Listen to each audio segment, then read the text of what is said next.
Hi guys, in front of me is CUBOT Note 9 and let me show you how to add photo to contact on this device. First of all, just open your phone dialer, then pick the contact that you would like to add this profile picture to, select edit, and now click on camera icon.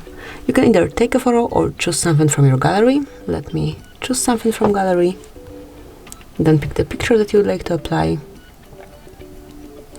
You can customize it right now, so you can crop it, rotate it, do whatever you want with this picture. Then click on Save Copy, select Save, and that's it. As you can see from now on, this picture is assigned to your contact, and anytime Anna would be calling you, you'll be able to see this profile picture at first.